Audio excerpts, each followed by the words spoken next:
असल क्वेश्चन है कि गूगल एग्जिस्ट ही क्यों कर रहा है आज के टाइम में। क्योंकि जब से जनरेटिव एआई इवॉल्व हुआ है तब से काफी सारे लोग डिफरेंट डिफरेंट एक्सपर्ट्स अपने ओपिनियंस दे रहे हैं। कोई कह रहा है कि एसईओ डेड हो चुका है, कोई कह रहा है कि इतना रिजल्ट ओरिएंटेड नहीं है, कोई कह रहा है कि भाई एसईओ पर हम लोग महीनों महीनों एफर्ट्स डाल रहे हैं बट एकदम से कोई एल्गोरिदम चेंज आ रहा है, एआई इवॉल्व हो रहा है, नए डेवलपमेंट्स आ रहे हैं, हमारे जो एफर्ट्स है वेबसाइट पर और जो रैंकिंग हम अचीव कर रहे हैं वो गिर जा रही है। और कोई कह रहा है कि अभी भी एसईओ वर्क करता है। और लास्ट है जनरेटिव इंजन ऑप्टिमाइजेशन, जो अभी सबसे ज्यादा ट्रेंड में है, जिसमें भी खासकर चैट जीपीटी जबरदस्त तरीके से रोल प्ले कर रहा है। अब समझो ईट वाला जो मैंने फॉर्मूला बताया है सबसे इंपॉर्टेंट, और ये वो जबरदस्त चीज है। और इस जबरदस्त चीज को डेवलप करने के बाद ही हजारों लाखों लोगों का जो एसईओ पर से जो लाइक उनका वर्कआउट करने का प्रोसेस था, जो कंसिस्टेंसी थी वो ब्रेक हो गई और कई लोगों ने छोड़ भी दिया एसईओ, कई लोग इनऑर्गेनिक पे शिफ्ट हो गए, कई लोग पेड मार्केटिंग करने लगे। तो उसका एक वाहिद रीजन है, वो है ईट फॉर्मूला। राइट, सो जब से गूगल डेवलप्ड हुआ, लॉन्च हुआ, एक सर्च इंजन बना, उसके उस पर काफी लाखों करोड़ों की तादाद में वेबसाइट्स बिल्ड हुई और उन करोड़ों वेबसाइट के अंदर इंफॉर्मेशन थी। क्या थी? इंफॉर्मेशन। अब कोई भी सर्च इंजन रहता है, कोई भी सर्च इंजन रहता है, तो सर्च इंजन का प्राइमरी गोल क्या होता है कि यूजर जो उनके सर्च इंजन को यूज करने आ रहा है एक इंटेंट के साथ आता है, एक क्वेरी के साथ आता है। और जब कभी भी वो क्वेरी गूगल पर सर्च करता है तो उस क्वेरी से रिलेटेड जो आउटकम है, जो रिजल्ट्स है, वो सिर्फ 2 या 5 या 10 वेबसाइट पर अवेलेबल नहीं है, बल्कि करोड़ों वेबसाइट्स है पूरी दुनिया में जो उस पर्टिकुलर कीवर्ड और उस क्वेरी की बात कर रही है अपनी वेबसाइट के अंदर। लेकिन जब हम सर्च करते हैं तो हमको एक साथ करोड़ों वेबसाइट नहीं मिलती। हमको जो सर्च इंजन रिजल्ट पेज होता है उसमें जो टॉप 10 रिजल्ट्स मिलते हैं, हमारी क्वेरी ऑलमोस्ट उन टॉप 5 टॉप 10 वेबसाइट्स के अंदर ही क्या हो जाती है, फुलफिल हो जाती है, आंसर मिल जाता है, हमारी जो रिक्वायरमेंट है वो कंप्लीट हो जाती है। हम कभी जाते हैं सर्च इंजन रिजल्ट पेज पे, पेज 2 पे या 3 पे या 4 पे जनरली जाते हैं? नहीं जाते। जो होम पेज होता है सर्च इंजन रिजल्ट पेज का, जिसको हम SERP कहते हैं, क्या कहते हैं, तो वो सिंगल पेज जो होम पेज होता है उस पर से ही जो इन्फॉर्मेशन हमको दी जाती है, वहीं से ही हमारा जो क्वेरी होता है वो रिजोल्व हो जाता है, हमारी जो रिक्वायरमेंट होती है वो फुलफिल हो जाती है। लेकिन असल क्वेश्चन क्या है? असल क्वेश्चन है कि गूगल एग्जिस्ट ही क्यों कर रहा है आज के टाइम में। क्योंकि जब से जनरेटिव एआई इवॉल्व हुआ है तब से काफी सारे लोग डिफरेंट डिफरेंट एक्सपर्ट्स अपने ओपिनियंस दे रहे हैं। कोई कह रहा है कि एसईओ डेड हो चुका है, कोई कह रहा है कि इतना रिजल्ट ओरिएंटेड नहीं है, कोई कह रहा है कि भाई एसईओ पर हम लोग महीनों महीनों एफर्ट्स डाल रहे हैं बट एकदम से कोई एल्गोरिदम चेंज आ रहा है, एआई इवॉल्व हो रहा है, नए डेवलपमेंट्स आ रहे हैं, हमारे जो एफर्ट्स है वेबसाइट पर और जो रैंकिंग हम अचीव कर रहे हैं वो गिर जा रही है। और कोई कह रहा है कि अभी भी एसईओ वर्क करता है। तो आज का जो सिंगल जो मास्टर क्लास है एसईओ के ऊपर, वो इंशाल्लाह एक ही सिंगल सेशन के अंदर एसईओ से रिलेटेड जो भी कॉन्सेप्ट्स है कि भाई एसईओ क्या है, किस तरीके से वर्क करता है, कितने टाइप के एसईओ होते हैं, एआई ने किस तरीके से इन्फ्लुएंस किया है, 2026 में एसईओ कितना रिलेवेंट है, क्यों ज़रूरी है, और कैसे आप अगर चाहते हैं कि आपकी जो वेबसाइट है वो लाखों करोड़ों वेबसाइट से कॉम्पीट करके सर्च इंजन रिजल्ट पेज के होम पेज पर आ सके, टॉप 10 रिजल्ट में आ सके, उसके लिए आज का सेशन, आज का कॉन्सेप्ट समझना बहुत ही इंपॉर्टेंट है। At the end of session जब हम लोग देखेंगे तो वो फिर आपके ओपिनियंस होंगे कि आप कितना प्रोसेस किए, और फिर हम एक कंक्लूजन पर आएंगे कि एसईओ आज के वक्त में कितना रिलेवेंट है या नहीं है। ठीक है, तो क्वेश्चन है कुछ जो मैं आपसे पूछ रहा हूँ। दूसरा क्वेश्चन है, why does not Google show random websites, कि जब कभी भी हम कुछ क्वेरी सर्च करते हैं तो एकदम रिलेवेंट, रिजल्ट फोकस्ड, और हम जिन क्वेरी में जिन कीवर्ड्स की बात करते हैं हमको जो चाहिए होता है वही हमको मिलता है। मुझे जाना कहीं है, मुझे कांकरिया का रास्ता देखना है और मुझे रिवर फ्रंट का रास्ता अगर वो बताए गूगल पर, तो मेरा यूज़र एक्सपीरियंस अच्छा होगा या ख़राब होगा? ख़राब होगा। मैं गूगल को यूज़ करूँगा? नहीं करूँगा। गूगल पे से जो मेरा ट्रस्ट है वो सस्टेन करेगा या ब्रेक हो जाएगा? ब्रेक हो जाएगा। तो कभी भी गूगल पे जो भी हम सर्च करते हैं हमेशा उसके क्लोजेस्ट नेश ही हमको देता है, वो रैंडम हमको वेबसाइट्स देता नहीं है। तो क्वेश्चन आपको आना चाहिए कि किस बेस पर, किस सिस्टम के हिसाब से, इतना ऑर्गेनाइज सिस्टम है कि करोड़ों वेबसाइट होने के बावजूद भी वो हमको शॉर्ट लिस्ट करके सिर्फ 10 या 12-15 वेबसाइट ही देता है। तो कंपटीशन कितना होगा जबरदस्त कि वो 15 वेबसाइट कितनों से लाखों वेबसाइट से कॉम्पीट करके होम पेज रिजल्ट पर आ रही हैं। तो ऐसा तो वो क्या कर रही हैं अपनी वेबसाइट पर, जिससे कि गूगल का जो सर्टेन क्राइटेरिया है उसमें वो अपने आप को पोजीशन कर पा रहे। फिर है why is Zomato not number 1 for every keyword. कि भाई फॉर एग्जाम्पल जोमेटो करता क्या है, food delivery, right. But food delivery search करो, फिर उसके बाद फास्टेस्ट डिलीवरी सर्च करो, जैसे जैसे आपके कीवर्ड चेंज होंगे वैसे वैसे रिजल्ट भी क्या हो जाएंगे। तो ये पूरा गेम क्या है, ये पूरा कॉन्सेप्चुअल अंडरस्टैंडिंग के ऊपर है। और एसईओ शुरू से इंपॉर्टेंट था, अभी भी इंपॉर्टेंट है। ये लाइक पर्सनल ओपिनियंस पर जाता है कि दो चीज़ होती है कि एक तो टॉप 10 में रैंक करना, और दूसरा है कि गूगल के जो सर्टेन क्राइटेरियाज है उनको फुलफिल करना।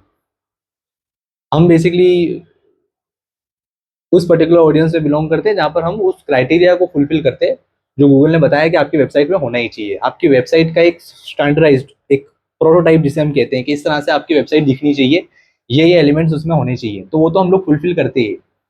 सेकेंडरी चीज टॉप 10 में रैंक करेगी नहीं करेगी वो बात की बात है, वो हमारे एफर्ट्स, हमारी कंसिस्टेंसी और एसईओ को लेकर हम कितना सीरियसली एक्ट कर रहे हैं उस पर डिपेंड करती है। Why does one site rank at number 1, another rank at 10 lakh? मतलब गूगल पर है लेकिन विजिबल नहीं है, गूगल पर है लेकिन ट्रैफिक नहीं आ रहा है, गूगल पर है लेकिन लोग जानते नहीं है, अनटिल अनलेस कि उनका एग्जैक्ट डोमेन नेम ऐड करके लोग सर्च ना करें। तो ये क्वेश्चन होना चाहिए कि नहीं होना चाहिए कि लाखों में से यही एक जो वेबसाइट जो भी पर्टिकुलर कीवर्ड में रैंक कर रही है वो क्यों कर रही है, ऐसा तो उस वेबसाइट के अंदर क्या है। तो आप सभी से क्वेश्चन है कि क्या होगा, क्यों वो जो टॉप 1 में, टॉप 3 में, टॉप 5 में जो वेबसाइट्स आ रही हैं वो ऐसा क्या करती होंगी जो बाकी वेबसाइट्स में नहीं है।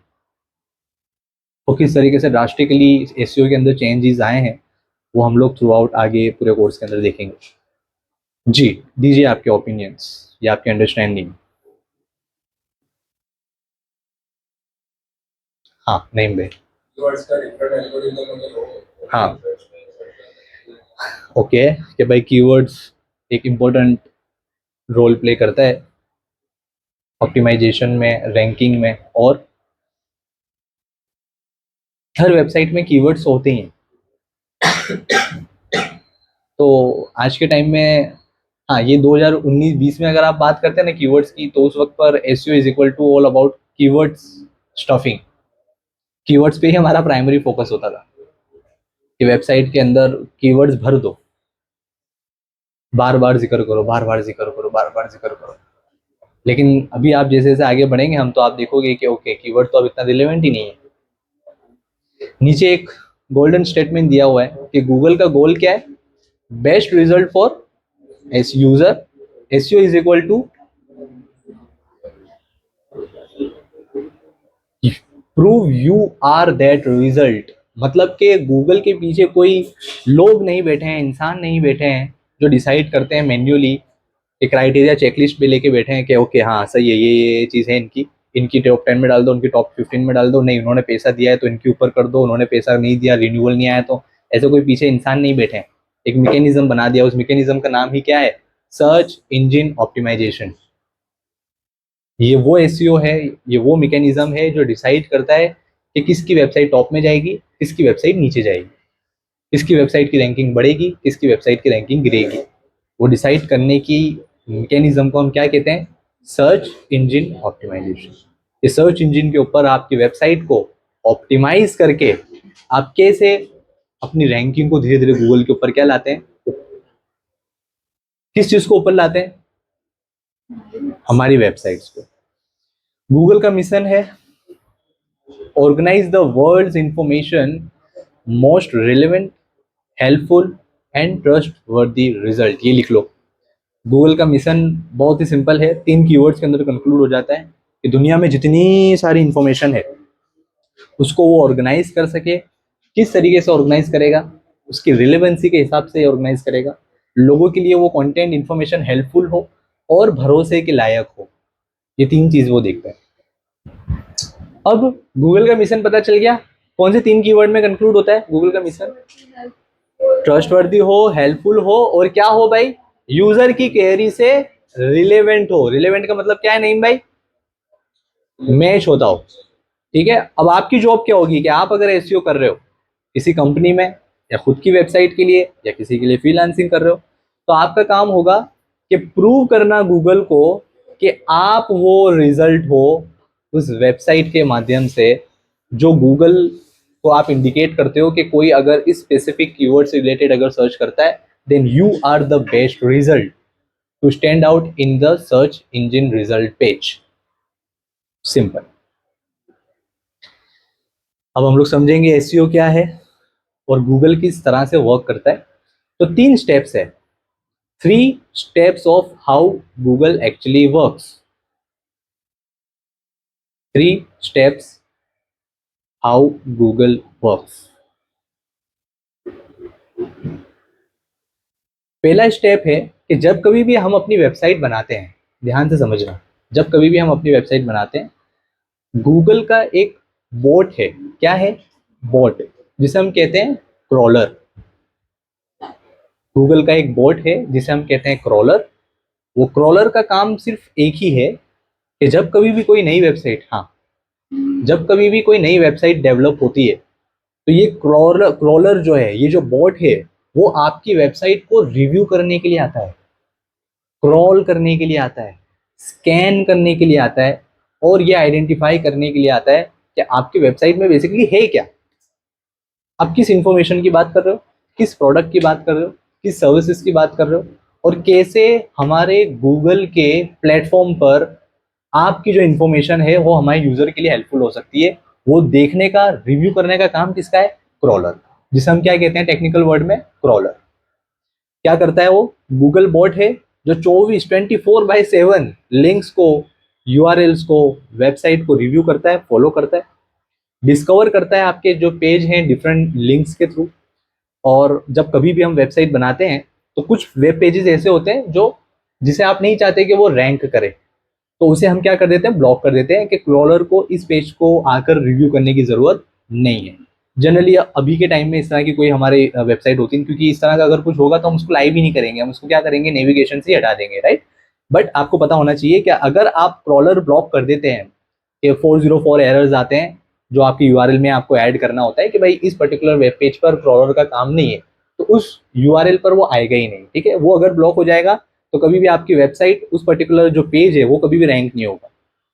दूसरी चीज समझो कि जब एक बार वो क्रॉल कर लेता है, क्रॉल करने के बाद जब वो डिस्कवर करता है, रिव्यू कर लेता है, तो उसको पता चल जाती है आपकी वेबसाइट किस बारे में है, किन प्रोडक्ट की बात कर रहा है, किस सर्विसेज की बात कर रहा है।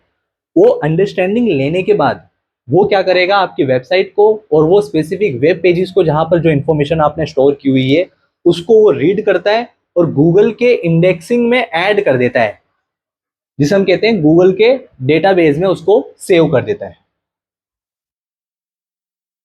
आपके कंटेंट को रीड करता है, आपकी इमेजेस को पढ़ता है, आपके कोड को देखता है, और सारी चीजें अगर सही लगती है तो वो क्या करेगा?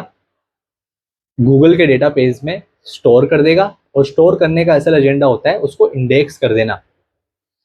जैसे आपकी बुक्स होती हैं, हम लोग स्कूलों में पढ़ें, कॉलेज में पढ़ें, तो आगे जो चैप्टर्स होते हैं ना, उनके इंडेक्स आगे दिया हुआ होता है फर्स्ट पेज पर, जो बेसिकली क्या हमको इंडिकेट करता है?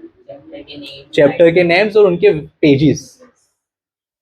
ऐसे ही गूगल की इंडेक्सिंग भी इसी तरीके से काम करती है कि जितना भी बड़ा उसके पास डेटाबेस है, वो क्या करेगा कि वो इंडेक्सिंग के अंदर माध्यम में, मतलब कि उसकी जो रैंकिंग होगी उसके अंदर, वो उसके डेटाबेस में वो स्टोर कर लेता है उन वेबसाइट को, उन इंफॉर्मेशन को, और उनको एक नाम दे देता है कि भाई डिजिटल मार्केटिंग की अगर बात होगी तो ये कुछ वेबसाइट्स है जो मैंने क्या करके रखी है? शॉर्टलिस्ट करके रखी है। ग्राफिक डिजाइनिंग के लिए कुछ ये है, ब्लॉगिंग के लिए कुछ ये है, ब्लॉग के लिए ये है, ऑटोमोबाइल के लिए ये है। क्या बात क्लियर हो रही है? तो जो इन्फॉर्मेशन वो रिव्यू करता है, अगर उसको क्राइटेरिया सही लगता है, इन्फॉर्मेशन सही लगती है, जो 3 चीज बताई, रिलेवेंट लगती है, ट्रस्ट वर्दी लगती है, और तीसरा क्या था? हेल्पफुल अगर लगती है यूजर के लिए, तो उसको क्या करेगा? इंडेक्स कर देगा। वो इन्फॉर्मेशन को उठाएगा और गूगल के डेटाबेस में क्या कर देगा? उसको स्टोर कर देगा। और गूगल के डेटाबेस में स्टोर करने का मतलब है कि जब कभी भी यूजर अगर सर्च करता है और उससे रिलेटेड अगर इंफॉर्मेशन आपकी वेबसाइट में पाई जाएगी, मतलब कि उसके डेटाबेस, गूगल के डेटाबेस में अगर पाई जाएगी, तो सीधा वहीं से वो इंफॉर्मेशन को उठाएगा और यूजर को दिखा देगा। इसे हम कहते हैं इंडेक्सिंग। क्या कहते हैं? इंडेक्सिंग। और थर्ड होता है रैंक, कि जब आपकी इंडेक्सिंग अगर सही से हो जाएगी तो गूगल क्या करता है कि जब कभी भी यूजर क्वेरी करेगा तो उसके डेटाबेस में से बेस्ट रिजल्ट को आइडेंटिफाई करेगा, और जो बेस्ट रिजल्ट होगा उसको वो विनर डिक्लेयर करेगा, और विनर डिक्लेरेशन का मतलब होता है कि उसको उठा करके पोजीशन दे देगा कि भाई फर्स्ट पोजीशन के, सेकंड के, थर्ड के, फोर्थ। और ये कोई मिनटों में नहीं होता, ये माइक्रो सेकेंड्स में होता है। कितने में होता है? Micro seconds. कि कोई सोचने में टाइम नहीं लिया जाता, जब कभी भी हम सर्च करते हैं तुरंत रिजल्ट आ जाता है ना, तो माइक्रो सेकेंड्स में आइडेंटिफाई करता है कि कौन सा वेबसाइट का कौन सा रिजल्ट किस यूजर को बताना है। और ये ऑर्डर को डिसाइड करने में ये इंडेक्सिंग जो हुई है और उनमें से किस वेबसाइट को टॉप में डालना, ये जो रिव्यू करने का पीछे का उसका जो क्राइटेरिया है, वो तकरीबन तकरीबन 200 से ज्यादा सिग्नल्स रिव्यू करता है। मतलब 200 से ज्यादा क्राइटेरियाज हैं गूगल के जो आपके वेबसाइट के अंदर स्कैन किए जाते हैं, और उसके बाद अगर आपकी वेबसाइट स्टैंड आउट करेगी तो वो सिग्नल देगा गूगल को कि भाई ये वेब रिजल्ट जो है, ये वेबसाइट जो है वो रिजल्ट के लिए बेस्ट है। लेकिन आज के सेशन में हम 200 सिग्नल की बात नहीं करेंगे। मैं उन 200 सिग्नल को आपके लिए समराइज करके कुछ कीवर्ड्स दे दूंगा। क्या दे दूंगा भाई? कीवर्ड्स दे दूंगा। 200 सिग्नल समझने की फिलहाल जरूरत नहीं है। उन कीवर्ड्स पर अगर कंसिस्टेंट आप अपनी वेबसाइट पर काम करते हो तो कहीं ना कहीं कुछ महीनों के अंदर आप भी देखेंगे कि आपके वेबसाइट और उसके स्पेसिफिक वेब पेजेस की रैंकिंग क्या होने लगेगी? ऊपर आने लगेगी। समझ गए इंशाल्लाह? ठीक है, चलिए अब हम लोग समझते हैं कि बहुत ड्रास्टिक चेंज आया है। मतलब कि मैं बात करूं 2022, 21, 23 की, 2020 से पहले की और 2026 की, तो गूगल एसईओ के अंदर जमीन आसमान का फर्क है। जो कंटेंट यूट्यूब पर 2 साल या 3 साल पुराना है ना, वो आज के लिए गूगल के लिए रिलेवेंट ही नहीं है। तो अब बेसिकली जो मैं ड्रास्टिक चेंज की बात कर रहा हूँ ओल्ड एसईओ और न्यू एसईओ के अंदर, तो जो इन्फॉर्मेशन गूगल पर अवेलेबल है, जैसे कि मैं आपको बार बार कहता हूँ कि लाइक अगर 6 महीने से पहले का अगर वो वीडियो हो ना, तो मैं रिकमेंड ही नहीं करूंगा कि उसको देखो, चाहे वो एसईओ से रिलेटेड हो या किसी भी टेक्नोलॉजी से रिलेटेड हो। हाँ, आपको एक ब्रीफ पता चल जाएगा, लेकिन लेटेस्ट अपडेट्स आपको पता है कि डायनेमिक हर महीने हर हफ्ते चेंज हो रहे हैं। तो हम लोग कभी भी 6 महीने उससे पहले की इन्फॉर्मेशन को नहीं देखते। हमारे पास फिल्टर का ऑप्शन है यूट्यूब के अंदर, हम लोग रिसेंट में जाकर जो लेटेस्ट वीडियोज होते हैं जो अच्छे क्रिएटर्स के, हम उसको देखना प्रीफर कर सकते हैं। तो अब मैं आपको बताऊंगा, ब्रेकडाउन करूंगा सिर्फ 4 ही की पॉइंट्स के अंदर कि किस तरह से ओल्ड एसईओ किस तरीके से पहले काम करता था, जो कि ज्यादातर एसईओ जो एग्जीक्यूटिव्स हैं अभी भी इवॉल्व नहीं हुए हैं, और वो ओल्ड एसईओ की क्राइटेरिया को पकड़ कर बैठे हैं और उसी पर काम कर रहे हैं और उसको रिजल्ट नहीं मिलता है। और अब जो 2026 के अंदर एसईओ वर्क कर रहा है उसका आप लोग क्विक मैं आपको डिफ्रेंसिएशन बताता हूँ। तो पहला डिफ्रेंसिएशन है कि जैसा आपको बताया कि पहले जो फोकस किया जाता वो सिर्फ और सिर्फ कीवर्ड स्टफिंग के ऊपर किया जाता था, कि सेम वर्ड को हम लोग बार बार लिखते थे एक ही वेब पेज के अंदर, एक ही आर्टिकल के अंदर, एक ही डिस्क्रिप्शन के अंदर। हम कोशिश करते थे 10 बार, 20 बार, 30 बार, 40 बार, 50 बार भी लिखते थे लोग एक एक ब्लॉक के अंदर कीवर्ड्स को, ये सोचकर कि जो कि उस टाइम पर प्रूवन भी था कि जो वेबसाइट में जितने ज्यादा कीवर्ड्स होते थे, क्वेरी अगर सर्च की जा रही है तो गूगल ये देखता था कि किस पर्टिकुलर वेबसाइट में उन कीवर्ड्स के बारे में ज्यादा से ज्यादा बात की जा रही है, तो वो चीज स्कैन करता था और वो रैंक देता था। लेकिन अब क्या हो रहा है? अब बोल रहा है कि भाई कीवर्ड स्टफिंग से कोई सेंस ही नहीं बनता है। अब जो सेंस बनाता है आपका सिर्फ और सिर्फ हेल्पफुल कंटेंट सेंस बनाता है, कीवर्ड्स कितने डाले गए हैं वो सेंस नहीं बनाता। मतलब कि यूजर जो कुछ भी स्पेसिफिक सर्च कर रहा है, आपका जो आउटपुट है, आपका जो आउटकम है आपकी वेबसाइट के अंदर, वो कितना कंप्लीट है, कितना बेस्ट है, गूगल वो रिव्यू करता है। कितनी बार कीवर्ड यूज किए गए हैं वो रिव्यू नहीं करता। तो पहली चीज, हम जब कभी भी अपनी वेबसाइट को डेवलप कर रहे हैं, हम अपने प्रोडक्ट या सर्विसेज को डिफाइन करने की कोशिश कर रहे हैं, तो हम लोग जो यूजर आपके प्रोडक्ट को सर्च करने में जो यूज करता है वो तो हम अपने टाइटल डिस्क्रिप्शन में डालेंगे, लेकिन उसकी स्टफिंग नहीं कर देंगे, बहुत ज्यादा यूज नहीं करेंगे। लेकिन हम कोशिश क्या करेंगे, आपका प्रोडक्ट, आपकी सर्विसेज लोगों के लिए हेल्पफुल कैसे है, तो वो हेल्पफुलनेस कब पता चलती है? जब लोगों की प्रॉब्लम पता हो। तो जनरली लोग बात करते हैं अपने प्रोडक्ट के टेक्निकल पार्ट्स की, लेकिन लोग आपके टेक्निकल पार्ट सर्च ही नहीं कर रहे हैं। लोग तो क्या है, स्पेसिफिक क्वेरी प्रॉब्लम को सर्च कर रहे हैं और वो कोशिश ये कर रहे हैं कि आपका प्रोडक्ट कैसे उनकी प्रॉब्लम को सॉल्व कर दे। तो एक अच्छे रिसर्च करने वाली जो एबिलिटी है डिजिटल मार्केटर की, वो ये नहीं होती सिर्फ कि लोग क्या सर्च कर रहे हैं और किस तरह से मैं अपने डिस्क्रिप्शन को मेरे कॉम्पिटिटर से अलग कर सकूं। नहीं, हमारा फोकस क्या होगा कि यूजर जो सर्च कर रहा है, यूजर की जो प्रॉब्लम है, यूजर की जो क्वेरी है, पहले मैं उसको अच्छे से रिसर्च करूँ, उसको अंडरस्टैंड करूँ। उसको अंडरस्टैंड करने के बाद मेरा प्रोडक्ट आसान भाषा में कैसे उसको सॉल्व कर सकता है, कैसे उसके लिए हेल्पफुल हो सकता है, उसको मैं जितना डिस्क्राइब करने की कोशिश करूंगा, उतना ज्यादा मैं गूगल के लिए क्या बनूंगा भाई, रिकमेंडेड बनूंगा उस वेबसाइट को रैंक कराने। तो पहला पॉइंट क्लियर हो गया, कीवर्ड स्टफिंग नहीं करेंगे, क्या करेंगे, हेल्पफुल कंटेंट बनाएंगे, डिस्क्रिप्टिव कंटेंट बनाएंगे, लोगों के लिए हेल्पफुल होना चाहिए। दूसरी एक चीज थी कि लोग बैकलिंक्स बहुत खरीदते थे, जिनको हम लोग ऑफ पेज एसईओ कहते हैं। बैकलिंक्स खरीदते थे। बैकलिंक्स का मतलब बहुत सिंपल है, हजारों लाखों ऐसी वेबसाइट्स हैं जो बेसिकली गूगल पर रैंक भी करती हैं और काफी सारा ट्रैफिक उन वेबसाइट्स पर आता है। अब जैसे मेरा कोई वेबसाइट है, ठीक है, तो मुझे ये पता था कि गूगल जो है बेसिकली क्रेडिबिलिटी चेक करता है, लेकिन उस टाइम पर क्रेडिबिलिटी क्राइटेरिया ये था कि किसी वेबसाइट पर कितने यूजर आ रहे हैं। तो मेरा सेंस क्या काम करता था उस टाइम पर, मतलब मेरा इन द सेंस कि एसईओ वाले हम किस तरीके से करते थे कि ज्यादा से ज्यादा बस ट्रैफिक लेकर आओ वेबसाइट के ऊपर। कहाँ से आ रहा है, कैसा आ रहा है, कौन आ रहा है, उससे फर्क नहीं पड़ता, नंबर्स दिखाओ। और वो करने के लिए हम क्या करते थे, ऐसी हजारों वेबसाइट को आइडेंटिफाई करते थे जहां पर हम अपनी वेबसाइट का जो यूआरएल होता था, स्पेसिफिक वेब पेज का जो यूआरएल होता था, वो उनके ब्लॉग्स में, उनकी वेबसाइट के अंदर हम लोग पब्लिश कराते थे कि लोग पढ़ते पढ़ते बीच में हमारी लिंक आ जाए और अगर हम यूजर उस पर क्लिक करें उन कीवर्ड्स पर, तो रीडायरेक्ट होकर सीधा मेरी वेबसाइट पे जंप कर देगा। तो उसके लिए हम लोग उन वेबसाइट्स को पे भी करते थे कि आपके वेबसाइट पर इतना ट्रैफिक आता है, आपने ये जो ब्लॉग के अंदर डिजिटल मार्केटिंग की बात की है, तो मेरा भी डिजिटल मार्केटिंग का ही काम है, आप ये 3 पैराग्राफ के नीचे मेरी लिंक लगा दो ना इस वेब पेज की। इसे हम बैकलिंक्स कहते थे। तो ऐसे हम लोग रिसर्च करते थे हजारों बैकलिंक्स और इस तरह की वेबसाइट्स, और वहां पर अपनी लिंक क्या करते थे, पब्लिश कराते थे। ये सिंपल सा कॉन्सेप्ट है। तो काफी सारी स्पैमी, मैंने बताया कि लिंक्स भी उसमें वो लोग जनरेट कर देते थे और काफी सारा जो है डमी, मतलब बहुत अनरिलेवेंट इरेलीवेंट जो है वो ट्रैफिक हमारी वेबसाइट पर आता था, उस टाइम पर चल जाता था। लेकिन अब गूगल क्या कहता है, अब बैकलिंक्स का कोई सेंस नहीं बनता, अब सेंस बनाता है यूजर का सर्च इंटेंट। क्या सेंस बनाता है भाई? अब मैं आगे इंटेंट को और अच्छे से डिस्क्राइब करूंगा किस तरह का इंटेंट होता है, लेकिन जो नीचे डिस्क्रिप्शन दिया हुआ है, right format for the right person. Intent अपने आप में एक बहुत डिटेल में समझने वाली चीज है, इंशाल्लाह उसको हम आगे समझेंगे। फिर है एक point, theme content. Theme content का मतलब होता था कि हम लोग बहुत डिस्क्रिप्टिव कंटेंट लिखते थे, लंबा लंबा कंटेंट लिखते थे, ये सोचकर के भाई जितना ज़्यादा लंबा कंटेंट होगा उतने कीवर्ड्स कवर करेंगे, उतनी ज़्यादा स्टफिंग करेंगे और उतना ज़्यादा डिस्क्राइब करने की कोशिश करेंगे, तो ज़्यादा से ज़्यादा जो यूज़र की क्वेरीज होंगी डिफरेंट डिफरेंट तरीके से, वो हमारे ब्लॉग में, हमारे आर्टिकल में, हमारे कैप्शन डिस्क्रिप्शन में ऐड हो जाएंगी। वो उस टाइम पर चलता था। अब जो है एक नया सिग्नल आया है जिसे हम कहते हैं ईट। इसको भी हम बहुत डिटेल में ब्रेक डाउन करेंगे, लेकिन उसका फुल फॉर्म लिख लो। ई स्टैंड फॉर एक्सपर्टीज, और उसको मैं आगे ये चारों कीवर्ड को और अच्छे से बेसिकली ब्रेक डाउन करूंगा।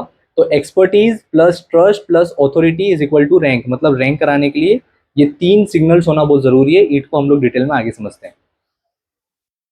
फिर है डुप्लीकेट कंटेंट, कि कई लोग कॉपी पेस्ट करते थे किसी वेबसाइट पर जो चीज़ें ऑलरेडी रैंक कर रही है, वर्कआउट करती थी, वहां से हम जो एसईओ एग्जीक्यूटिव उस वक्त के थे, तो वो उन कंटेंट को कॉपी करते थे, थोड़ा सा कीवर्ड और इंफॉर्मेशन को ऊपर नीचे किया और एज इट इज़ अपने वेबसाइट पे पब्लिश कर दिया, ये सोचकर कि उनका कंटेंट रैंक कर रहा है तो शायद हमारा भी क्या हो जाएगा, कर जाएगा।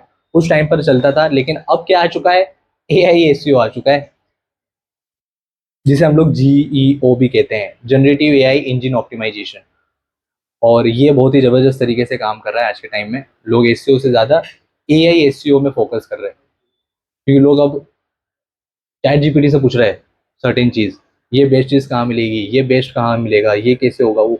तो गूगल पर नहीं, अब लोग स्विच कहाँ हो रहे हैं, धीरे धीरे गूगल के साथ साथ जनरेटिव एआई पर भी हो रहे हैं। तो इंशाल्लाह उसको भी अपने अच्छे से समझेंगे। अब 6 तरह के टाइप्स होते हैं एसईओ के। पहला टाइप है on page SEO. Type number 1, on page SEO. On page SEO basically होता है कि आपकी वेबसाइट के ऊपर आप जो काम करते हो, आपके वेब पेजेस के ऊपर जो आप काम करते हो, आप जिस तरीके से टाइटल ऐड करते हो, अपनी हेडिंग्स बनाते हो, आप अपनी बॉडी ऐड करते हो, कंटेंट को डिस्क्राइब करते हो, कीवर्ड्स को प्लेस करते हो, इमेजेस ऐड करते हो, इमेजेस को डिस्क्राइब करते हो अल्टरनेट टेक्स्ट के माध्यम से, यूआरएल चेक करते हो, कोई ब्रोकन लिंक्स तो नहीं है, लोडिंग स्पीड, एक्स वाई जी, आपकी वेबसाइट कितनी इफेक्टिव है, कितनी विजुअली अपीलिंग है, कितनी स्ट्रक्चर्ड है, कितनी इजी टू एक्सेस है, कितनी मोबाइल फ्रेंडली है, ये सारी चीज किसमें आती है? On page SEO. तो जो वेबसाइट को बेहतर बनाने के लिए आप एक्टिविटीज करते हो, यूजर के लिए आसान बनाने के लिए जो प्रैक्टिस करते हो, यूजर के एक्सपीरियंस को एनहांस करने के लिए जो आप एक्टिविटीज करते हो, उसे हम कहते हैं ऑन पेज एसईओ। दूसरा है of page SEO, trust signals from outside. जैसा आपको बताया कि बैकलिंक्स का मैंने कॉन्सेप्ट बताया था, लेकिन स्पैमी बैकलिंक्स अब काम नहीं करती हैं। इररिलेवेंट यूजर्स जो आपकी वेबसाइट पर आ रहे हैं वो अब काम नहीं करते हैं। अब काम क्या करता है कि बैकलिंक्स अभी भी वर्क तो करती है, लेकिन क्वालिटी बैकलिंक्स। क्वालिटी बैकलिंक्स मतलब कि जहाँ कहीं भी अब आप अपनी वेबसाइट का यूआरएल अगर पब्लिश करा रहे हो, तो उस वेबसाइट की ऑथोरिटी को चेक करो, उस वेबसाइट की जेन्यूनिटी को चेक करो, और कितना आपकी इंडस्ट्री से वो वेबसाइट रिलेट करती है उसको देखो। और वो सारे चेक मार्क्स अगर करेक्ट हमको हो रहा है, तब आप अपनी वेबसाइट की लिंक उनकी वेबसाइट पर पब्लिश करा सकते हो, और वहां से अगर जो ट्रैफिक आएगा तो वो एक अच्छा ट्रैफिक होगा, रिलेवेंट ट्रैफिक होगा। दूसरा कि कई सारे न्यूज़ चैनल्स होते हैं, विकीपीडियाज होते हैं, और डिफरेंट तरह के पब्लिशर्स होते हैं, डायरेक्टरीज होती है जहाँ पर हम अपने आप को क्या कराते हैं, register. For example just dial, ये एक डायरेक्टरी है। क्या है? डायरेक्टरी। तो जब कभी भी हम लोग कोई बिजनेस कीवर्ड सर्च करते हैं, तो वेबसाइट कई बार ब्रांड नेम्स नहीं आते, ये जस्ट डायल और ऐसी 10 कंपनी के नाम आते हैं जो बताते हैं कि टॉप 10 ये हैं, टॉप 20 हैं, टॉप 25। इनको हम कहते हैं डायरेक्टरीज, जिनको हम लोग आसान भाषा में ब्रांड मेंशंस एंड पीआर भी कहते हैं, पब्लिक रिलेशन भी। तो उनकी डायरेक्टरीज पर जाकर अपने बिजनेस को रजिस्टर करना, ये भी अपने आप में एक ऑफ पेज एसईओ की तरह काम करता है, जो बाहर से ट्रैफिक लेकर आता है आपकी वेबसाइट के ऊपर। तो फॉर एग्जांपल ये इंडिया मार्ट है, जस्ट डायल है, कोई कॉलेजेस की बात होगी तो कॉलेज दुनिया एक वेबसाइट है काफ़ी। तो ये जो पब्लिशर्स होते हैं जो बेसिकली ऑर्गेनाइज करते हैं कि ये अहमदाबाद के अंदर 20 top 10 restaurant, top 10 colleges, top 10 ये, टॉप 10, तो वो 10 जो अपना वहाँ पर पब्लिश करा रहे हैं, वो उनको क्या देते हैं? हर महीने का सब्सक्रिप्शन होता है। पे कर रहे होते हैं, वो ऐसे फ्री में नहीं कर रहे होते। तो जो 10 लोगों को वो बेसिकली बता रहे हैं, क्योंकि उनके पास ट्रैफिक है, क्योंकि उन्होंने ऑप्टिमाइज किया हुआ है, क्योंकि उनकी रैंक टॉप पर आ रही होती है, तो हर बिजनेस चाहता है कि हम भी उस टॉप 10 और टॉप 20 की लिस्ट में शुमार हो जाएं। तो उसके एक्सचेंज में वो क्या देते हैं? उनको पैसा देते हैं। और पैसा देने से क्या होता है? उनकी वेबसाइट पे लोग जाते हैं, जब आपके बिजनेस का नाम भी टॉप 10 में दिखाई देता है, तो वहां से भी लोग क्लिक करके आपकी वेबसाइट पर क्या करते हैं? रीडायरेक्ट करते हैं। तो बाहर से आने वाला जो ट्रैफिक है, दूसरों की वेबसाइट से जो आने वाला ट्रैफिक है, उसे हम कौन सी एक्टिविटी कहते हैं? Of page SEO. वो भी लोग करते रहते हैं, बैकएंड में बनाते रहते हैं लिंक्स। और साथ ही साथ आपके जो गूगल पर बिजनेस प्रोफाइल जो होती है हमारी, उस पर जो रिव्यूज आते हैं, वो रिव्यूज भी आपकी रेपुटेशन बताते हैं, आपकी पोजीशन बताते हैं, आपकी ऑथोरिटी बताते हैं, और वो भी ऑफ पेज एसईओ की तरह काम करता है। वहां से भी लोग इंप्रेस होकर के आपकी वेबसाइट पर क्लिक करते हैं और वहां पर सीधा रिडायरेक्ट हो जाते हैं। इसे हम कहते हैं of page SEO. Third one होता है टेक्निकल एसईओ। टेक्निकल के अंदर सारा टेक्निकल पार्ट होता है। ऑन पेज के अंदर ज्यादातर कंटेंट रिलेटेड चीज होती है कि कंटेंट को हम इम्प्रोवाइज ज्यादा करते हैं, और टेक्निकल के अंदर हम वेबसाइट के टेक्निकल पार्ट को देखते हैं। जैसे यहाँ पर एग्जांपल दिया गया है कि पेज की स्पीड को मॉनिटर करना, मोबाइल फ्रेंडली डिज़ाइन बनाना, कि डेस्कटॉप में तो आपकी वेबसाइट अच्छे से एक्सेस होती है, जैसे मोबाइल में खोलते हैं तो आधी वेबसाइट कहीं जा रही होती है, आधा कहीं जा रहा होता है, बैनर आधा कहीं जा रहा होता है, कहीं जा रहा, कॉल टू एक्शन दिख नहीं रहा होता है, कुछ बड़ा हो गया, कुछ छोटा हो गया। तो आपको ध्यान रखना होता है कि 95-96% यूज़र आपकी वेबसाइट जो विजिट करते हैं वो लैपटॉप से नहीं करते, मोबाइल से करते हैं। इसलिए आपकी वेबसाइट जितनी ज़्यादा मोबाइल फ्रेंडली होगी उतना ज़्यादा बेटर है। तो ये साइट मैप्स होते हैं, HTTPs होते हैं, है ना, SSL सर्टिफिकेट्स होते हैं। जब डोमेन हम खरीद रहे होते हैं तो पता है वो कुछ कुछ रिकमेंडेशन देता है सिक्योरिटी के लिए कि एक्स्ट्रा चार्ज है ना, वो सारी चीज़ किस में आती है? Technical SEO. फिर है local SEO. Local SEO bracket में लिखो गूगल बिजनेस प्रोफाइल। जिसे हम लोग मैप रैंकिंग स्ट्रेटेजी भी कहते हैं। इसका डेडिकेटेड पूरा सेशन होगा।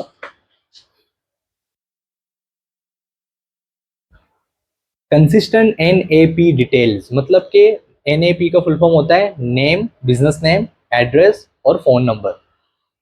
लोकल एसईओ के अंदर ये तीन चीज सबसे ज्यादा इंपॉर्टेंट रोल प्ले करती है, business name, address, phone number.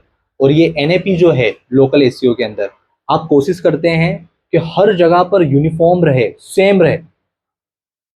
हर जगह मतलब जहां भी वेबसाइट पर आप चीजें पब्लिश करवा रहे हो वहां पर भी सेम हो, आपके इंस्टा पे भी सेम हो, फेसबुक पे भी सेम हो, यूट्यूब पे भी हो, बिजनेस प्रोफाइल पे भी हो, इंडिया मार्ट पे भी हो, जस्ट डायल, सब जगह नाम, फोन नंबर, एड्रेस जितना ज्यादा मैच हो रहा होगा उतने आपके उस मैच होने की वजह से बिजनेस की और वेबसाइट की क्रेडिबिलिटी बढ़ेगी, ट्रस्ट बढ़ेगा। और ट्रस्ट बढ़ने से आपकी जो लोकल एसईओ है वो भी काफी इंप्रूव होगा, और at the end of the आपको लीड्स मिलेगी, आपको बिजनेस मिलेगा। और फिफ्थ तो होता है e commerce SEO. E commerce का पूरा अलग ही एसईओ होता है। हाँ, लोकल एसईओ जो गूगल बिजनेस प्रोफाइल, जैसे हम सर्च करते हैं इंटेलेक्चुअल मार्केटिंग एकेडमी, तो जो राइट साइड में जो आपको पूरी प्रोफाइल दिख जाती है उसे हम लोग लोकल एसईओ कहते हैं।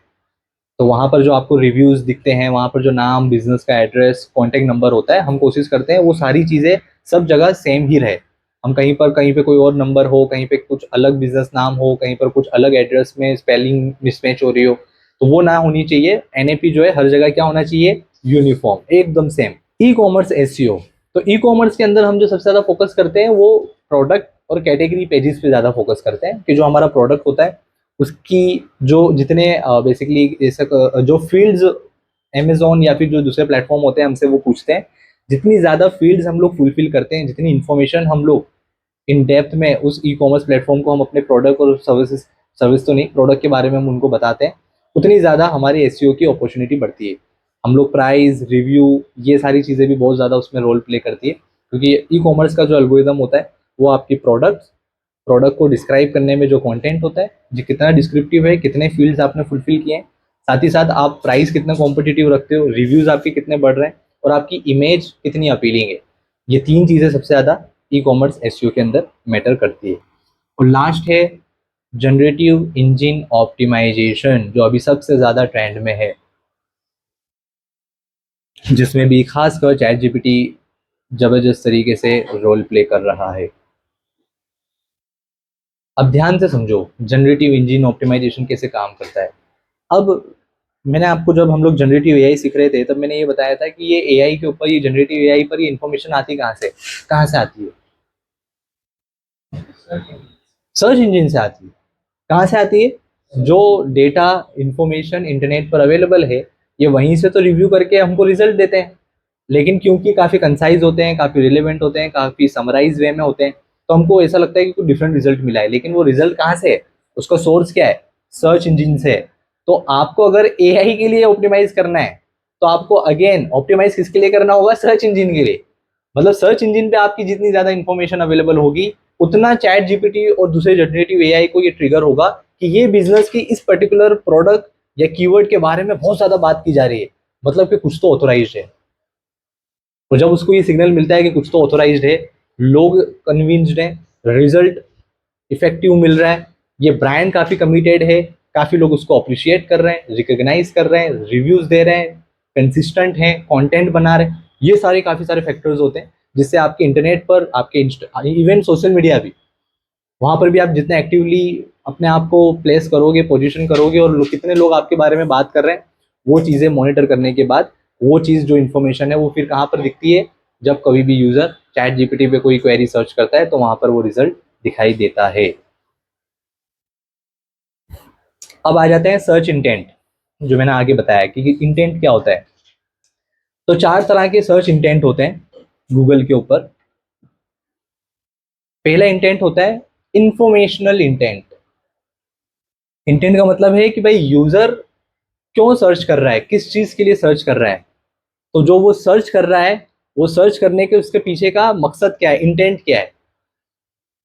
तो जब हम लोग इंटेंट को समझ जाते हैं, तब हम अपना एक अच्छा रिजल्ट अपने वेबसाइट और कंटेंट के माध्यम से उनको दे पाते हैं।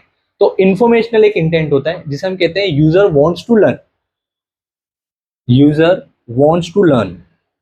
अब जैसे कोई अगर गूगल पे सर्च करता है व्हाट इज एसईओ, तो यहाँ पर यूजर का सर्च करने का जो इंटेंट है वो क्या है, इंफॉर्मेशनल। उसको कुछ खरीदने से मतलब नहीं है, उसको कोई विजिट करने से मतलब नहीं है। उसको मकसद क्या है उसका, मुझे नॉलेज चाहिए, मुझे इंफॉर्मेशन चाहिए।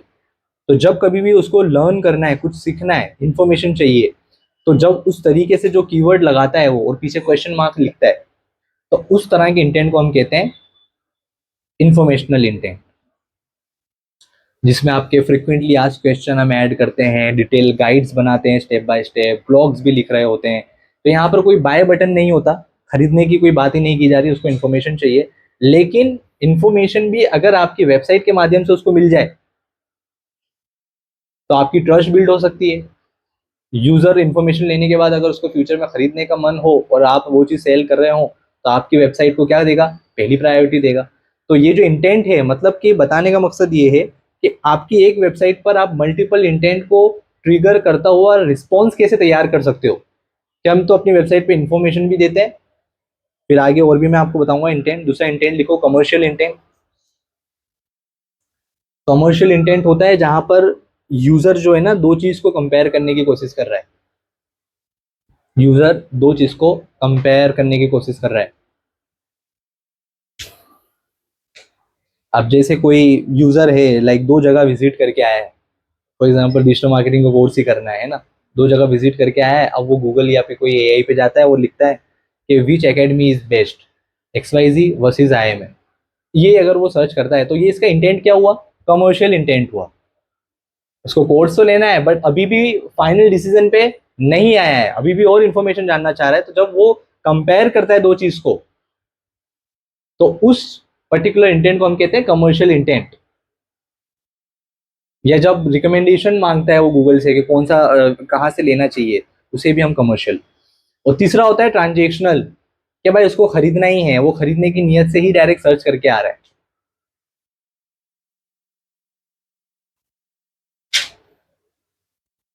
अब जब आपको ग्राफिक डिजाइन करनी है और आप गूगल पे जाके सीधा लिखते हैं कैनवा डिजाइन, है ना, तो सीधा वेबसाइट आ जाती है। तो वो बेसिकली क्या, कौन सी हो गई, ट्रांजेक्शनल हो गई। Courses available at intellectual marketing academy, ये कोई सर्च कर रहा है तो कोई कंपैरिजन नहीं, कोई इन्फॉर्मेशन नहीं, उसको कोर्सेज करने ही है, लेकिन कहाँ से करने हैं, IIM से उसने मेंशन कर दिया है, तो वो भी ट्रांजेक्शनल हो गया कि डायरेक्ट उसको पता है, वो ब्रांड का नाम यूज करके ही सीधा सर्च कर रहा है।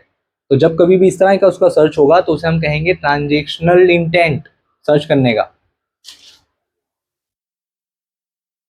और फिर होता है नेविगेशनल, लास्ट वन। नेविगेशनल होता है कि भाई एक ही जगह से अगर मैं कहीं पे लैंड हो रहा हूँ, तो एक ही जगह से मेरी मल्टीपल रिक्वायरमेंट कैसे फुलफिल हो सकती है। एक ही पेज से सारी इंफॉर्मेशन उसको मिल जाए, और जब वो अंदर जाकर के डिफरेंट पेजेस नेविगेट करता है तो हम उसे कहते हैं नेविगेशनल इंटेंट। तो यहाँ पर wrong intent is equal to zero ranking always, right intent is equal to Google rewards you. कि भाई हम जब इंटेंट को समझ जाते हैं कि भाई किस किस तरह के गूगल पे सर्च किए जाते हैं और किस किस तरह के गूगल पे सर्च किए जाते हैं, जब वो हम समझ जाते हैं तो उसके अकॉर्डिंग हम अपना रिस्पॉन्स तैयार करते हैं कि भाई ये जो रिस्पॉन्स है वो इंफॉर्मेटिव, लाइक इंफॉर्मेशनल जो इंटेंट अगर होगा तो वहां पर दिखेगा। ये अगर कमर्शियल कोई सर्च करेगा तो हमारी वेबसाइट के कंटेंट इस तरीके से वर्क करेगी। ट्रांजेक्शनल के लिए हमने इस तरह से अपना लैंडिंग पेज बनाया हुआ है, और नेविगेशनल के बाद अंदर से हमने अपना इकोसिस्टम वेबसाइट का कैसे रखा हुआ है कि एक जगह से दूसरे वेब पेज पे जब वो जाता है तो उसको एक ही जगह पर सारी इंफॉर्मेशन मिल जाए। तो जब यूजर डायरेक्ट ही सर्च करे ना कि भाई IIM का Facebook page, IIM Instagram, IIM this और IIM दैट स्पेसिफिक पेज, अगर वो सर्च करने की कोशिश कर रहा है, तो आपकी वेबसाइट उसके लिए कितनी प्रिपेयर है, और उसके ऊपर आपने कुछ कंटेंट बनाया है या फिर पोजीशन की है। और जब वो सर्च करे, जैसे IIM इंस्टाग्राम, और वो अगर सर्च करने के बाद आपकी वेबसाइट में, जैसे हम लोग फूटर में ऐड करते हैं, बिजनेस प्रोफाइल में इंस्टाग्राम ऐड करते हैं ना, तो वहाँ वहाँ पर अगर आपकी इन्फॉर्मेशन होगी तो वो भी गूगल को मैसेज देती है कि ओके ये जो क्वेरी है हमारे पास अवेलेबल है। तो यहाँ पे तो इजी इजी विन होती है, क्योंकि डायरेक्ट आपके बिजनेस का नाम ही मेंशन कर दिया है, तो वहाँ तो कोई कंपटीशन ही नहीं है। लेकिन सर्च कर रहे हैं जब इस तरह का नेविगेशनल कीवर्ड, और आपके पास आउटकम ही नहीं है, आपने कहीं इंस्टाग्राम मेंशन ही नहीं किया, तो उसको रिजल्ट नहीं मिलेगा, और रिजल्ट नहीं मिलेगा तो लीड्स जो प्रोस्पेक्टिंग होगी, जो यूजर्स का ट्रैफिक होगा, वो क्या हो जाएगा, बाउंस बैक हो जाएगा। ठीक है। अब समझो ईट वाला जो मैंने फॉर्मूला बताया सबसे इंपॉर्टेंट, और ये बहुत जबरदस्त चीज है। और इस जबरदस्त चीज को डेवलप करने के बाद ही हजारों लाखों लोगों का जो एसईओ पर से जो लाइक उनका वर्कआउट करने का प्रोसेस था, जो कंसिस्टेंसी थी, वो ब्रेक हो गई। और कई लोगों ने छोड़ भी दिया एसईओ, कई लोग इनऑर्गेनिक पे शिफ्ट हो गए, कई लोग पेड मार्केटिंग करने लगे। तो उसका एक वाहिद रीजन है, वो है ईट फॉर्मूला। ईट फॉर्मूला बेसिकली कहता है कि अब हम लोग गूगल पर भले ही किसी का कंटेंट कितना भी अच्छा क्यों ना हो, कितना भी ट्रैफिक क्यों ना आ रहा हो, कितने भी कीवर्ड्स क्यों मैच ना हो रहे हो, हम किसी भी रैंडम वेबसाइट को रैंक नहीं होने देंगे। क्या बोल रहा है गूगल? किसी भी रैंडम वेबसाइट को हम रैंक होने नहीं देंगे। हम उस पर्टिकुलर वेबसाइट की ऑथोरिटी, उसकी रिकग्निशन, उसकी क्रेडिबिलिटी चेक करेंगे, उसका बैकग्राउंड चेक करेंगे, और वो अगर हमारे क्राइटेरिया के हिसाब से सेट हो रहा होगा तो उसकी रैंकिंग वहां पर दिखेगी, अदरवाइज हम रैंकिंग देंगे नहीं। तो सिंपल एक एग्जांपल दिया हुआ है, द डॉक्टर टेस्ट। कोई अगर सर्च करता है चेस्ट पेन, गूगल पे सर्च किया हार्ट अटैक, हार्ट अटैक करने के बाद पहले क्या होता था कि जो ब्लॉगर्स होते थे उनके पास बहुत ट्रैफिक हुआ करता था, तो रैंडम जो ब्लॉग्स बनाने वाले होते थे कहीं से भी इंफॉर्मेशन बनाते थे, आर्टिकल लिखने वालों को पैसा देते थे, अच्छे से वो लोग आर्टिकल लिखते थे, कीवर्ड स्टफिंग करते थे, और उनकी जो आर्टिकल होता था, ब्लॉग होता था, वो गूगल पे रैंक हो जाता था। अब गूगल क्या बोल रहा है कि हम कोई भी रैंडम ब्लॉग वाले जो खुद डॉक्टर नहीं है लेकिन हर चीज पे ज्ञान दे रहे हैं, हम उनको रिकॉग्नाइज करेंगे ही नहीं। हम रिकॉग्नाइज उन लोगों को करेंगे कि एक्चुअल में डॉक्टर हो, क्योंकि एक्चुअल में डॉक्टर हो तो आपने जो इंफॉर्मेशन दी होगी आपकी वेबसाइट पर, वो क्या होगी? सही होगी, ट्रस्टवर्दी होगी, हेल्पफुल होगी। इसीलिए यहाँ पर रीजन दिया गया कि भाई अगर कोई हार्ट अटैक के ऊपर लिखना जानना चाह रहा है इंफॉर्मेशन, तो किसको गूगल प्रायोरिटी देगा? रैंडम ब्लॉग को देगा, या डॉक्टर देवी सेट्टी को देगा, या कार्डियोलॉजिस्ट को देगा? किसको देगा? किसको देगा? इन दोनों को ही देगा। देवी सेट्टी जो कि कार्डियोलॉजिस्ट ही है, अलग अलग नहीं है वो चीज, ठीक है। तो वही चीज बताने की कोशिश की गई है कि गूगल चेक करता है तीन चीज, लिखो, कि किसने लिखा है, और जिसने लिखा है वो जानता क्या है उस सब्जेक्ट के बारे में, और कैसे उन पर भरोसा किया जा सकता है। तीन चीज चेक करता है, कि किसने लिखा है, जो लिख रहा है वो स्पेशलाइज्ड है भी इस फील्ड का, और है तो कैसे हम ट्रस्ट कर सकते हैं, क्या उसने कोई सर्टिफिकेशन दिया हुआ है, क्या उसने कोई क्वालिफिकेशन बताई गई है, क्या उसने कोई प्रीफिक्स दिया गया है, क्या उसने कोई इमेजेस दी गई है, क्या यूजर उसके बारे में तारीफ कर रहे हैं कि हाँ भाई एक्सपर्ट है ये फील्ड का। ये सारी चीजें होंगी तो आपकी वेबसाइट भले फिर ट्रैफिक कम क्यों ना आता हो, भले ही फिर, लेकिन अगर आप ऑथोराइज्ड हो उस फील्ड के तो आपकी रैंकिंग क्या हो जाएगी? तो ई स्टैंड फॉर एक्सपीरियंस। लिखो ईट को हम कैसे ब्रेक डाउन करते हैं। सबसे पहली चीज मैटर करती है एक्सपीरियंस, कि जो बंदा या बंदी उस इंफॉर्मेशन या जो बिजनेस की बात की जा रही है, वो बिजनेस बेसिकली कितना पुराना है, कितना तजुर्बा रखता है उस पर्टिकुलर फील्ड के अंदर। क्या नवा नवेरा इंटर्नशिप करके और सीधा आर्टिकल लिखने आ गया है तो क्या हम उसको रिकॉग्नाइज मानेंगे? तो गूगल कहता है नहीं मानेंगे, पहले उनको थोड़ा घिसने दो इस इंडस्ट्री के अंदर। तो पर्सनली, अच्छा, एक्सपीरियंस का मतलब होता है कि जो इन्फॉर्मेशन मैं पास ऑन कर रहा हूँ वो क्या मैंने पर्सनली इंप्लीमेंट की है, क्या मैं सिर्फ केस स्टडी बता रहा हूँ, या मेरा वर्क एक्सपीरियंस बता रहा हूँ। जैसे आज ही एक वीडियो जो हमने पब्लिश की एंड्रोमेडा के ऊपर, तो वो दो तरीके से की जा सकती थी, कि मैं रैंडम अपना उसके ऊपर इंटरनेट के ऊपर जो इन्फॉर्मेशन थी उसको मैं गो थ्रू करता, रिव्यू करता, और मैं अपना एक ओपिनियन दे देता। लेकिन मैंने क्या चूज किया? प्रैक्टिकली खुद इंप्लीमेंट की चीजें, कंपेयर किया, और मुझे जो रिजल्ट मिला उसके बिहाफ पे मैंने अपना एक, तो गूगल किसको रिकमेंड करेगा? फर्स्ट वाली चीज, जो दूसरों के ओपिनियन से मैं इन्फ्लुएंस होकर अपना ओपिनियन बना रहा हूँ, या खुद उस चीज को इंप्लीमेंट करके जो मेरा एक्सपीरियंस मुझे मिला वो शेयर कर रहा हूँ, कौन सी चीज मैटर करेगी? बस इतना समझ में आ जाए तो मजा आ जाएगी। दूसरा होता है, दूसरा ई स्टैंड फॉर एक्सपर्टीज, और एक्सपर्टीज डिफाइन की जाती है आपके प्रोफेशनलिज्म, आपके स्पेशलाइजेशन और आपकी क्वालिफिकेशन से।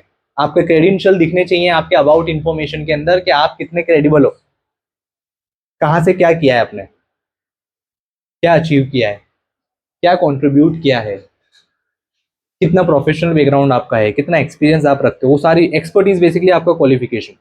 ए स्टैंड फॉर ऑथोरिटी, के इंडस्ट्री आपको कितना रिकॉग्नाइज करती है। क्या आप सिर्फ आपकी वेबसाइट पर ही खुद की तारीफ कर रहे हो, या फिर दूसरी वेबसाइट, दूसरी पब्लिशर्स, दूसरे एक्सपर्ट्स भी आपको रिकॉग्नाइज कर रहे हैं, दूसरी संस्था भी आपको रिकॉग्नाइज कर रही है, वो भी एक्सेप्ट कर रही है कि हाँ भाई इस फील्ड के अंदर ये जो व्यक्ति है या ये जो बिजनेस है वो एक्चुअल में ऑथोरिटी रखता है सही इंफॉर्मेशन पास ऑन करने की, ट्रीट करने की, प्रोडक्ट या सर्विस डिलीवर करने की। तो यहाँ पर वही चीज़ क्वालिटी बैकलिंक्स आएगी जो कि अर्न की जाएगी। आपके मीडिया के ऊपर कितने मेंशंस हो रहे हैं, कितने साइटेशंस हो रहे हैं, कितने आर्टिकल्स छप रहे हैं, कितने अवार्ड्स आपको मिल रहे हैं, रिकॉग्निशन, सारी चीज़ें मैटर करती है जो हम अपनी वेबसाइट के पोर्टफोलियो में ऐड करते हैं हमारे अबाउट इन्फो के अंदर। वहाँ से ऑथोरिटी बिल्ड होती है और ऑथोरिटी ये भी बिल्ड होती है कि आपकी वेबसाइट के अलावा दूसरी 10 वेबसाइट भी आपके बारे में बात कर रही है और आपको रिकमेंड कर रही है कि भाई ये चीज़ के लिए इनके पास जाओ। तो उसे हम कहते हैं ऑथोरिटी। तो ये करना होता है, ये कोलैबोरेशन करना होता है, ये पार्टनरशिप करनी होती है, ये पेड ही अगर करनी पड़े तो लोग पेड भी करते हैं। लेकिन आपको जब आप पे कॉन्फिडेंस है कि भाई मुझे मेरे बिजनेस पे कॉन्फिडेंस है, मेरे पास बजट है और मैंने कुछ उखाड़ा है, तो लोग नहीं जानते तो मैं खुद इंटरेक्ट करूंगा लोगों तक और मैं वो मैसेज पहुंचाऊंगा कि मैं क्रेडिबल क्यों हूँ। और ज़्यादातर लोग कमर्शियल हो चुके हैं, तो कमर्शियल भी अगर मैं देखे कुछ कमाना चाहूँ तो उसमें भी कोई दिक्कत नहीं है। ये टोटली बिजनेस के अंदर ग्रीन सिग्नल है जो हर बिजनेस को करना चाहिए, अदरवाइज आपके बिजनेस आपकी चार दीवारी में ही रहकर खत्म हो जाएगा। बात क्लियर हो गई है। और लास्ट होता है ट्रस्ट। जब ये तीनों चीज़ उसको मिलेगी गूगल को, तो बेसिकली फाउंडेशन बन जाएगी आपकी रैंकिंग के लिए। और ट्रस्ट के साथ साथ ये भी होता है कि आपकी वेबसाइट सिक्योर हो, अबाउट सेक्शन एकदम क्लियर हो, प्राइसिंग आपकी ट्रांसपेरेंट हो, रिफंड या रिटर्न है तो आपने एकदम क्लेरिफाई करके पॉलिसीज बनाई हुई हो, एकदम मतलब कि कुछ भी कंफ्यूजन या मिस कमिटमेंट उस वेबसाइट पर ना हो। जो है वो रियलिटी, ट्रांसपेरेंसी, क्लियर, वो चीज़ अगर होगी तो भी ये सिग्नल देगा गूगल को, जिसको हम कहते हैं गूगल ट्रस्ट फॉर्मूला। और ये चार चीज़ें मिलाकर बनता है 8। और ये चारों चीज़ अगर आपकी वेबसाइट में पाई जाएगी तो आपकी वेबसाइट एलिजिबल हो जाएगी गूगल की सर्च इंजन रिजल्ट पेज में रैंक होने के लिए। और अगर ये चार चीज़ नहीं है तो एसईओ कितना भी कर लो, एसईओ कितना भी कर लो, रैंकिंग पे रिजल्ट दिखेगा, राइट। तो मैंने आपको क्या करा, कॉन्सेप्ट ब्रेक डाउन कर दिया और आसान तरीके से आप जाके सर्च कर लो यूट्यूब पे एसईओ। कंफ्यूज ना हो जाओ तो मुझे बताना। ऐसे ऐसे टेक्निकल जार्गन्स, वर्ड्स इस्तेमाल करेंगे कि आपको, आप इम्प्रेस भी हो जाओगे, बोलो भाई कुछ तो है, कुछ तो है, कुछ तो, बात तो बराबर बोल रहा है लेकिन क्या बोल रहा है वो समझ में नहीं आ रहा, कैसे कहाँ अप्लाई करना है वो भी समझ में नहीं आ रहा, क्यों ज़रूरी है वो भी समझ में नहीं आ रहा, क्योंकि बस वो एक फ्लो में अपना तजुर्बा और टेक्निकल वर्ड झाड़ रहा है जैसे डॉक्टर झाड़ते हैं। तो आपने को लगता है भाई कुछ तो है, समझ में नहीं आया लेकिन है कुछ, कंफ्यूज हो क्या होगे, क्या हो क्या होगे। लेकिन आज के सेशन में हमने क्या किया, जितना आसान बना सके आपके लिए, क्योंकि बहुत वॉस्ट फील्ड है, लेकिन हमने क्या कर दिया, आपको एक थाली में आसान शब्दों में परोस दिया कि भाई एसईओ के लिए ये चीज़ें कर दो, बहुत है ये चीज़ें। क्या बात समझ में आ रही है, यस और नो?